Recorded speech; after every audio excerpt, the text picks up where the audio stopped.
Well guys, welcome back to another video. It is the next day. I hope you enjoyed the previous video. I've came back out again with Adam today and we came to a location that I came to a while back. Now you'll remember that we were at a place called Notch Hill. It was really busy, we didn't have any atmospheric conditions. And not only that, Adam was saying at the time that it's very rare that you get fog in here. And that's what I was hoping for at the time. But we got up this morning because of all the fog we had the previous day. We've come back out and the fog's actually stuck around, so we're really excited to come and have a look at this location when we've got some fog. So I basically came across the first image. I'm trying to be as quick as I can in case we lose that fog. So I'm going to take you through my first composition.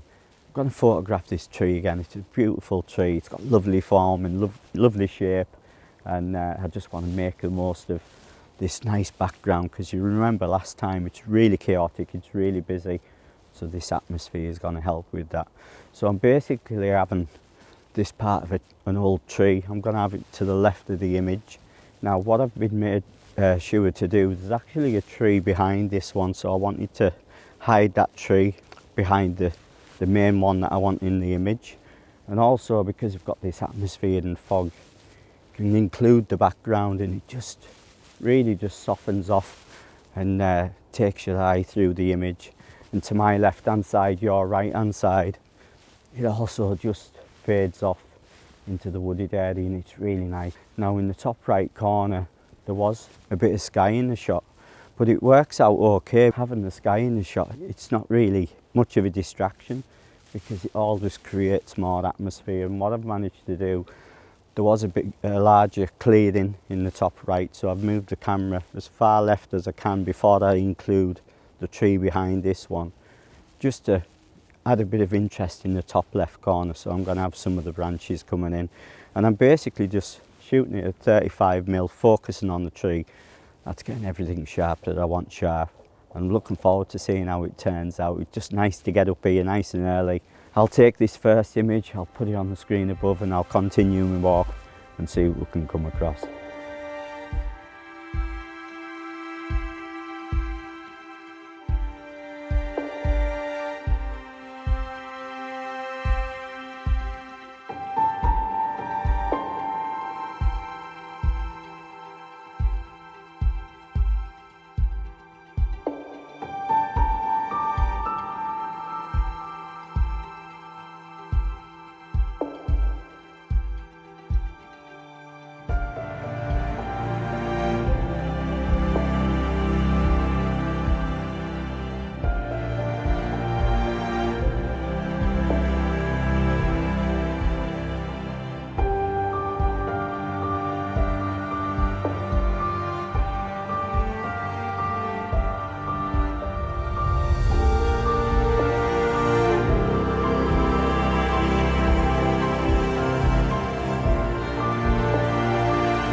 So we're still in this location, we're enjoying this splendid fog. It really is amazing in here today. Now Adam's quite surprised because all the times he's been coming to Notch Hill, because it's close to where he lives, he's never seen fog in this location. So we're really trying to come up with as many images as I can. Now even though we've got this atmosphere, it is still tricky to photograph. You've really got to concentrate and walk around and search for compositions. So I've came across another composition that I really like. Now the main attraction for me was this arbutus tree to my right hand side. I love the shapes and formations and the way it leads out into the background, because I want to try and create as much depth as I can using this fog and atmosphere that I've got behind us. Now in your right hand side of the frame we've also got this other tree. It's a bit different, it's got some lovely vibrant green mosses, but it leans towards me where I want the viewer's attention to go to. And not only that, in the foreground here, got some lovely mosses on these boulders, so it creates a bit of a leading line through the image. And in the centre here, got another smaller arbutus to the left, and then we've got this tree, so it's got somewhere for the viewer's eye to fall onto as you go through the image, and then it's just going to fade off into that beautiful background.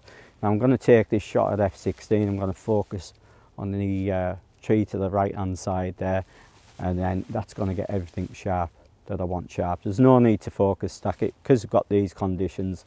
You just want it to fall off nicely into that background, but it's a great little place, and we'll get on, make the most of these conditions, see if we can come across any more compositions, because Adam wants to take us further up Notch Hill because we didn't go up there last time, and see what we can come across. So I'll put this image on now.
Still enjoying this fog. What a fabulous day it really is. So you've probably seen the video. I've been searching around this area up and down Notch Hill looking for interesting subjects to photograph, and I've came across this. It absolutely looks brilliant on the back of camera. It really does. It really creates some depth because of the foreground that I've been able to include. So I'm going to talk you through this composition. Now, the idea I had, I love this subject that we've got behind us. It's an old part of a tree. Part of it's died off, some of it's still alive. Very similar to the tree that I photographed first thing. So what I've wanted to do is, because we've got this really interesting foreground, we've got this part of a branch that's snapped off, a thick branch. It's got some nice form and shape. But through the centre, I've managed to place the subject right in the centre. So it really draws you through the image. Because we're still enjoying this fog, it really does look nice because it's cleaned up that background. The background doesn't look busy. If we didn't have that fog, it would be really messy and you wouldn't get the separation that we've got today. So I really want to utilise it. So it's probably going to be a 16:9. This is going to be my area of interest, which leads you through to this subject that I've got in the background. And what I've also done is, got an arbutus tree to my left, an arbutus tree to my right. I've just used part of those trees to frame the right and the left hand side of the shot, and looking forward to seeing how it works out, because it really does look nice on the back of camera. I was struggling a bit, it is chaotic in here, but prevailed and came across this subject here to photograph. So I'm going to put it on the screen above. Now I am quite close with the 35mm, so I'm going to take two shots. I am going to focus stack this one just to make sure I get this leading foreground nice and sharp along with the subject in the background, and then it's just going to drop off nicely because of that fog in the background. So I'm going to get this shot and I'll put it on the screen above.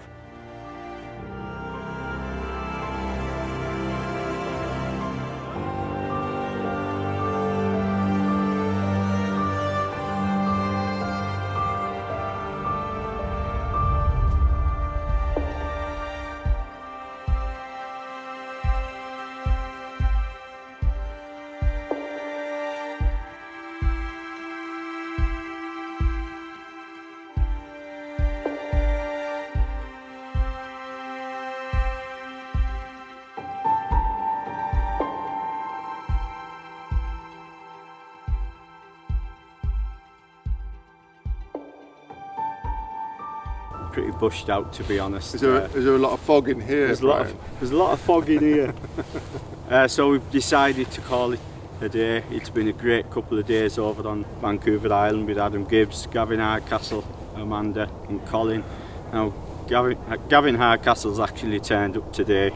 Unfortunately. So he's just further up the hillside, seeing if we can get some images and making use of this fog like me and Adam have today. How's it gone for you today? Excellent. It's been amazing. Really, really good. The location where you say there's never any fog. I mean, we'll see what the images look like, but it's just exciting photographing in these conditions. Yeah. So that's all part of it, isn't it? It's just, well, it's chaotic area. It's really busy, so it needed something. Yeah, but I think it's beautiful. It really is. Yeah, yesterday and today have been really good. Yeah. So Adam's going to go and get something to eat. I've got to head back on the ferry back to Vancouver, but it's been great having you along over the last couple of days, and hopefully I've had plenty of images to show you of our adventures. But from me and Adam Gibbs, don't forget to check out Adam's channel. Give us both a thumbs up. But from me, Vancouver Island, and Adam Gibbs, until next time, thanks for watching. Bye bye. Cheerio!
Welcome back, guys. I'm back in Vancouver. I wanted to get out today and do some street because there's a new lens that I've got. I've got the Loxia 50mm f2, so I really wanted to get out and give that a go. It's been a while since I've done some street photography, so I've been for my morning coffee. I'm just waiting here at the station for the train to take us into downtown and see what we can get, see what images we can grab, so looking forward to that.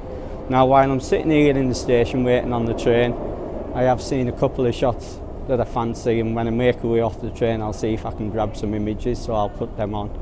But the shot that I'm looking at the minute, there's a sign on the wall called Platform 1. So what I'm wanting to actually photograph that sign, so I want to focus on the sign itself. Now the 50mm Loxia f2, it is a fully manual lens, so it'll be nice and different to work with. Gonna have to set my aperture and get everything focused, pre-focus, and grab the image. But the shot that I've got lined up here with the Platform 1 sign, I want to get the motion of the train but have the sign in focus, and then you've got a relationship between the sign and the motion of the train in front of the sign. We'll see how we get on, and I'll see if I can grab any more images as I make my way off the train in downtown.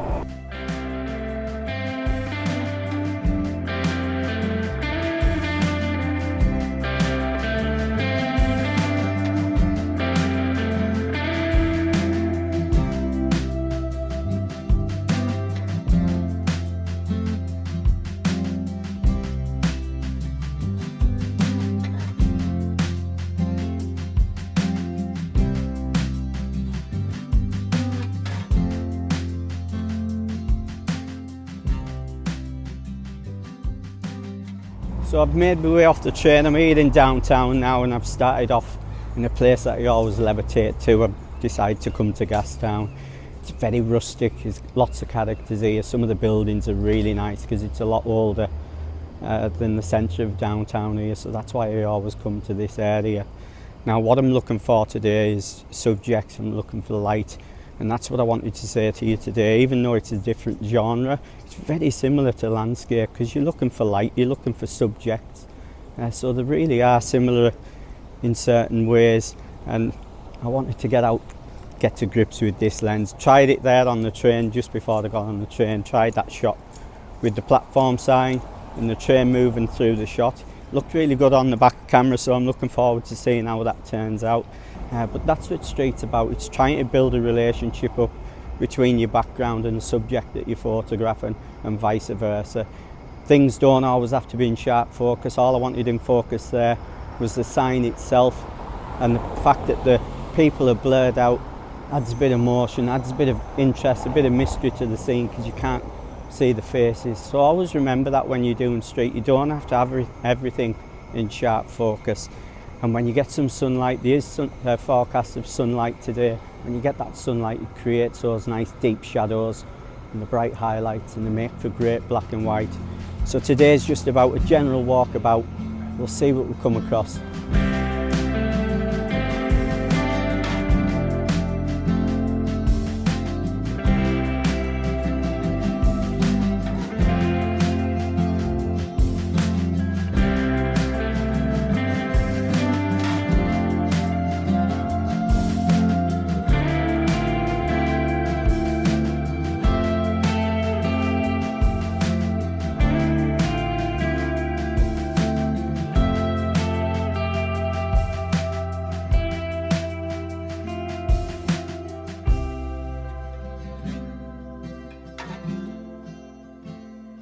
Came across a coffee shop to my right hand side. I'm just walking past the coffee shop now, and what I want to capture, I've got this lady, she's standing up at the moment, but I really like the lighting inside the coffee shop itself. And what I'm wanting to do is I'm wanting to place the lady's face in the centre of the sign. You'll see the sign, it says Milano. Well, where she's actually sitting, I can actually capture the face in the centre of the letter A, so that's what I'm going to go back and grab. Now I'm going to shoot with an f2. I want a nice quick shutter speed, because she is going to be moving about. It doesn't matter too much about the background, because the main subject that I'm photographing is the lady herself. I think it's really different, and that's what I look for every time I come out and do street. Different compositions, different styles. Get back, get this shot, and I'll put it on the screen above.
So I thought I'd tell you about my thoughts on the lens. It's really great, really enjoying this lens. Gives you a bit more to think about, a bit more to do, rather than relying on the autofocus. Now regarding the focus, and when I need to react quick, say I'm walking and I see someone that I want to photograph in the shot, what I basically do is I'll focus in on, say, a tree or a lamppost, and I'll judge that distance. So when I'm walking about, I've got a good idea of what I'm going to have in focus when I take the shot. I'm going to know the distance that I need. So that's all you have to do. Just got to plan ahead when you're doing stuff like that with a manual lens. And a lot of the time when I'm setting up my composition, the background will be still. I'm waiting for someone to walk into the shot. So it's quite easy, because I'll be pre-focusing normally anyway. Well, I hope you've enjoyed the little inclusion in today's video. I thought I'd try it out and add something a bit different to the previous video a bit more content.